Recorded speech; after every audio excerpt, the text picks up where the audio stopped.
Welcome back to the Stock Market Summary Series. Today, we're looking at something really interesting. The U.S. economy, well, it actually shrank in Q1, but get this, the stock market rallied. Solid gains pretty much across the board.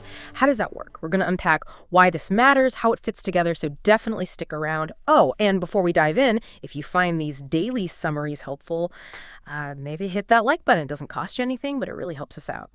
And click subscribe so you don't miss these updates. You can always unsubscribe later if you change your mind. And just a reminder, nothing here is specific buying or selling advice. This is all general market commentary, trading education.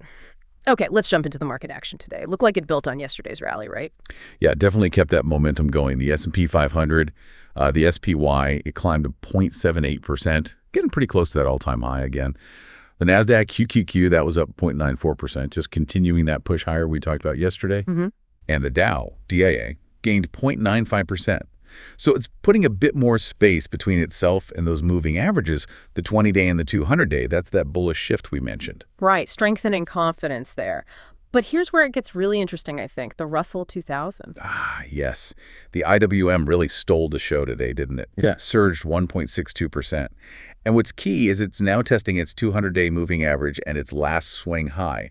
Those are potential resistance levels. Okay, so that's a really critical spot to watch tomorrow then. Absolutely. A break above could mean the rally is, broadening out beyond just the big tech names. Could pull in small caps. Gotcha. Okay, shifting over to individual stocks or sectors, what stood out today? Well, Southern Copper, SCCO, that popped nearly 8%. It sort of fired right out of a bull pullback pattern on its monthly chart. Looks like strong support came in after a dip. Suggesting maybe more upside? Potentially, yeah. The underlying trend looks strong. And Amazon, AMZN, also rallied. And notice the volume was picking up. It's still kind of stuck in that high base. Or you could call it an ascending triangle pattern, right near that $218 resistance. We're watching that closely for a potential breakout. Okay. And sectors? Energy, XLE, led the pack today, up 1.43%. But on the other side, real estate, XLRE, just kept sliding, down 0.63%. It failed right at its 200-day moving average, which is that bearish signal we flagged yesterday. Couldn't hold the move. Right. We did talk about that weakness. Okay, let's get back to the economy, because this is the really fascinating part, that paradox we started with. How do these market gains line up with, well, the economy shrinking? Yeah, it's a bit counterintuitive at first glance. The data shows the U.S. economy shrank at a 0.5% annualized rate in Q1.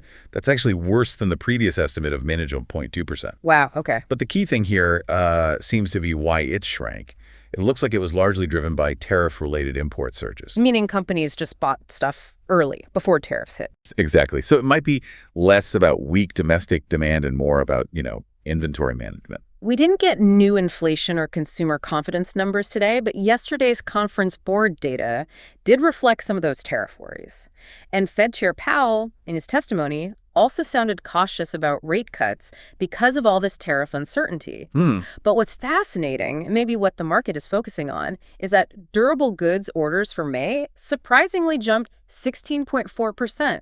Way better than forecasts. Oh, okay. So some underlying strength there despite the headline GDP number. Seems like it. Perhaps some resilience in manufacturing that investors are latching onto. Interesting. By the way, folks, if you have a stock you're watching or question about any of this, just drop it in the comments. We might cover it in a future summary.